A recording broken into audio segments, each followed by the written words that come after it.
ஒரு நியூஸ், ஒரு செய்தி உங்க வாழ்க்கை டோட்டலா ஸ்பாயில் பண்ணிடும். பாருங்க, நீங்க வேதத்துல சவுல் மிகப்பெரிய உயரமுள்ள மனிதன். நம்ம இப்போ நடந்த கடைசியா நடந்த முழங்கால் யுத்த ஜெபத்துல கூட நம்ம தியானிச்சோம். அவன் எல்லா சமஸ்த இஸ்ரவேலரும் அவனுக்கு தோளுக்கு கீழா இருந்தார்கள். அவன் ரொம்ப அழகான ஒரு மனுஷன். ஆனா அவனுடைய அம்மா அப்பா, அவங்க ஃபேமிலி நல்ல வெல் டு டு ஃபேமிலி, எல்லா விதத்திலும் சரியான ஆளு. இஸ்ரவேல் ஜனங்களுக்குள்ளே ராஜாவாக அபிஷேகம் பண்ணப்படுவதற்கு ஆப்டான ஆள் யாருன்னா சவுல்.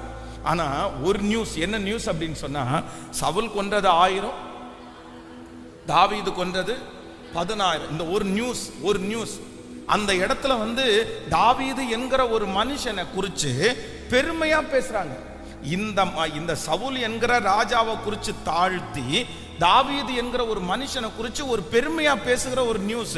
நீங்க 1 சாமுவேல் 18ஆம் அதிகாரத்தினுடைய 7வது வசனத்துல அதை வாசிக்க முடியும். அந்த ஸ்திரீகள் ஆடி பாடுகையில் சவுல் கொன்றது 1000, தாவீது கொன்றது 10000 என்று முறையாய் பாடினார்கள். இது என்னது? அடுத்த வசனத்தை நீங்க வாசிக்கும் போது 8வது வசனம், அந்த வார்த்தை சவுலுக்கு விசனமாயிருந்தது.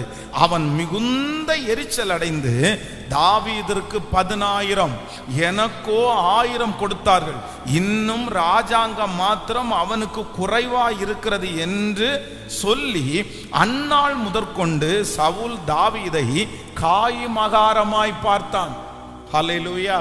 அப்போ ஒன்னு நினைச்சுங்க ஆண்டவருடைய பிள்ளைகளே, இந்த இடத்துல சவுலுடைய காதுகளிலே கேட்ட தாவீதை குறித்த அந்த நியூஸ் அன்னையிலிருந்து அவனை எப்படி பார்க்க வச்சிச்சு அப்படின்னு சொன்னா, காய்மகாரமா பார்க்க வச்சிருச்சு, ரொம்ப கெட்டவனா பார்க்க வச்சிருச்சு. அப்போ ஆண்டவரே, எனக்கு வருகிற எல்லா செய்தியை குறித்து நான் என்னவா இருக்கணும் அப்படின்னு சொன்னா, நான் ரொம்ப கவனம். இது